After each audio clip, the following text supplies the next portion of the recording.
Well, hello to you all once again, and another very warm welcome back to Classic Dirt Bike TV, where we take a look at more of those old vintage race bikes from our racing past. Now, we have just surpassed that 14,000 subscribers total, so that's thanks again to each and every one of you out there in YouTube land for your support of my channel. So we're hopefully now on our way to the next 1,000 subscribers. Now, coming up in the next few weeks and months, we will have some very nice bikes to feature here on my channel, and of course in the next month or so we will be making our annual visit to the Classic Telford Dirt Bike Show, and we'll bring you all the shiny bikes here on Classic Dirt Bike TV from that 2-day event. So make sure that you sign up and subscribe in order that you don't miss out on any of those lovely machines. Okay, let's kick things off again and move on to another video, and this time we're going back to the Rob Hughes Classic Dirt Bike collection, and this next bike up is a quite rare 1993 C25 at CCM. So without any further delay, let's just jump straight into the video. Now, it's probably pretty fair to say that when Armstrong took a major share of the Alan Clues CCM empire in 1980, the following 5 or 6 years certainly weren't the best for CCM, as Armstrong's focus was always on breaking through into the glamorous world of road racing, and these motocrossers were not in any future plans for Armstrong in terms of their development or improving the off-road brand. But thankfully, of course, in 1987, Alan Clues then put a stop to all of their future road racing dreams, and he bought back his CCM company so that he could concentrate on what exactly the company was all about, and that was, of course, designing, building and racing CCM motocross bikes. Now, ever since Alan took back control of his once great motorcycle empire, he then went on to develop some great bikes in the late 1980s and early 1990s. And this example here that we're looking at is another quite rare item from the Rob Hughes collection. And this is more or less just a prototype bike that was never really put into production, although I was told that there were a few other frames made similar to this bike's design, but what became of them, I'm unsure. Now, our featured bike is a 1993 C25 560, and of course those C25 graphics fitted to the bike naturally represent CCM's first 25 years of producing these off-road machines. Now, we all know that during those first 20 to 25 years, Alan Clues and CCM went on to produce some of the most iconic British-made four-stroke race bikes at that time, and that was well before the Japanese began getting into their four-stroke motocross machines, which, as we know, are now the dominant force in modern-day off-road racing. Now, during the early 1990s, CCM were still building these fantastic steel tubing frames, and this bike's particular chassis is finished off by having it nickel plated, which does add a bit of bling to this particular bike. And again, these Clues chassis were still using the frame as an oil storage tank, which was filled through this small filler cap just ahead of the bike's fuel tank. And you can also see the 2 oil return pipes there just to the left of that filler cap. Now, as you know, these relatively modern day CCM racers used this 4-stroke Rotax power plant, and this featured motor here is the bigger 560cc unit, and it was a single overhead cam 4-valve motor that used a toothed rubber belt on this left side of the engine to connect both the camshaft and crankshaft sprockets together. But in terms of a motorcycle power plant, these four-banger Rotax engines were just simply unbreakable, and you could certainly give this big lump all manner of abuse on the racetrack and it would just come back for more. But it was a single-cylinder engine that had a twin-port cylinder head with a 2-into-1 exhaust system. Now it also had this little viewer window near the top of the cam cover just to help you see where top dead centre was, to enable you to get that motor lined up to aid kick-starting it into life. But it was also fitted with a decompressor valve as well. But of course this little window was fine when it was nice and clear, but when it got gummed up with dirt and grime, it was almost impossible to see anything. Now this 560 engine also had a 5-speed transmission with this left-sided shifter, and it also had a wet, oil-cooled multi-plate clutch as well. But it's suffice to say that this was a pretty awesome piece of engineering by Rotax, and that's more than likely the reason that these four-banger motors were used on a multitude of other motocrossers across the globe, because they were rugged and reliable, and as I recall, they put out around the 45 horsepower range in terms of their power output. But as I said previously, it did have a twin port cylinder head with these twin header exhaust pipes leading onto a single tailpipe at the rear, and there was certainly quite a nice brap from this alloy tailpipe at the back when that big Rotax motor got fired into life. But it doesn't look like our 560 CCM here has seen much action since its refurbishment, as there's certainly not much evidence or signs of sooting on this particular tailpipe. Now many of these later CCMs were fitted with these 4054 white power upside down suspension units, and for the 1990s these were still pretty good units for their day, because they did give the rider a bit of scope for tuning with regards rebound and damping, and in terms of their ruggedness and durability, these white power stanchions were about as good as any that you could find on a 1990s motocross racer. Now you could make minor adjustments to the rebound of these forks by using this little red clicker adjuster on the top of each fork leg, and by turning it either way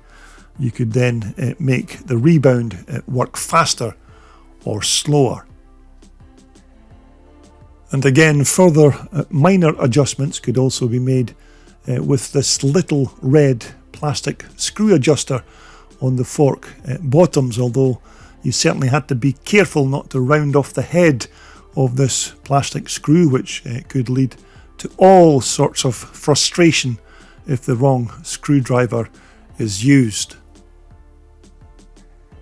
Now at the rear of this CCM, a single monoshock unit is fitted, and this particular item here is a French-made Fornalis pneumatic air shock, which was an unusual fitment on these CCMs for 1993, although the French Fornalis company did have a really good reputation when it came to their suspension products, and they do make suspension systems for all manner of other off-road and even road-going vehicles, and by all accounts this heavy-duty air shock did work very well when this bike had its time on the racetrack while it was being ridden by Frenchman Pierre Juliet back in the day. Although whether you pronounce this type of suspension system as Fornals or Fornalis, these French-made air shocks were certainly top quality and did a good job while it was fitted to this CCM. Now once again, the big 560's rear swing arm was a relatively simple, straightforward alloy box type unit, which was very strong and reasonably light for such a larger race bike. And in terms of the bike's stopping power, it of course had this twin pot Crymica hydraulic disc brake on both the front and the rear of the bike. And again, both these quite powerful disc brakes could certainly bring the big CCM to a halt quite quickly, or even slow it down if you wanted to make a quick turn or two. Now, once again, almost every single motocross bike that was manufactured in the 1990s were more or less all using plastic fuel tanks on their machines, and these CCMs were certainly no different in that respect. And this fuel cell here usually held enough gas to feed that big, thirsty 560 motor with its fuel. But strangely though, the tank was also fitted with these air scoops on either side, which naturally is something that you'd associate with a liquid-cooled motor to try and deflect oncoming air into the radiators. Although these more than likely did have a very small part to play in helping cool down that air-cooled four-stroke motor, but it was probably more for cosmetic looks than actual practical purposes. But once again, just like the Japanese motocross bikes of the same era, these 560 CCMs had an alloy rear subframe that supported the seat, air filter box, rear mudguard and the bike's tailpipe. But this again was quite easily removable for repairs and servicing by just unscrewing a few bolts. Now at the business end of our C25, it's fitted with the usual high quality cables, grips and clutch and front brake levers, and of course an all important engine kill switch so that you can stop that Rotax motor quickly just in case of an emergency, like maybe a throttle jamming open or some other kind of incident. And also a decompressor lever is fitted to help get that big four-stroke motor fired up from the kickstart. And once again, a decent gasser throttle there just to help you keep check of the horsepower that's unleashed from that four-banger Austrian-built 560 power plant. Although for a motocross machine from the 1990s, this quite rare C25 560 CCM, which is still basically a prototype kind of bike, I'll wager that it was a pretty awesome piece of kit when Frenchman Pierre Juliet raced it in his native France. And as I mentioned at the start of the video, there were some similar frames to this bike made, but this model never really went into production as such. But you have to admit, it certainly has the look of a bike that could do the business out there on the racetrack. Because let's face it, this bike did have excellent suspension at the front with those white power forks, and of course that unique French-made air shock at the rear. And just couple all of that together with that nickel-plated CCM chassis and of course that unburstable Rotax engine, this bike more than likely was a match for anything that the Japanese had at the time. And the plus side here again was that this was a four-stroke when most manufacturers tended to still build two-strokers, which were much more popular at that time. But again, yet another very rare bike from the Rob Hughes Classic Dirt Bike collection, and it's thanks to Rob for allowing us to share these extremely unique pieces of our motocross history with my YouTube subscribers. But of course, look out for yet more of these classics from Rob's collection, which will be coming very soon. Well, there you have it. I do hope you enjoyed that walk around another of the nice bikes from the Rob Hughes Classic Dirt Bike collection. That's his 1993 C25 560 CCM. Now that's of course just one of the many bikes that Rob has in his collection, and we still have quite a few to take a look at from Rob's Museum of CCM. So make sure that you hit that subscribe button in order that you don't miss out on any future videos here on my channel. Okay, coming up next, we're going to take a look at the big 490 Michael's baby brother. Now, this of course is the 250 reed valve twin shocker, and like I said, the baby brother to the big Mega 2490, and this particular bike here is Richie McFadden's example, and we'll be taking a look at this 250 in my next video posting here on my channel. But of course, until the next time, everybody continue to be safe out there in vintage dirt bike land, and we'll all get together quite soon again to talk about more of these vintage dirt bikes right here on your #1 and favourite Classic Dirt Bike TV channel.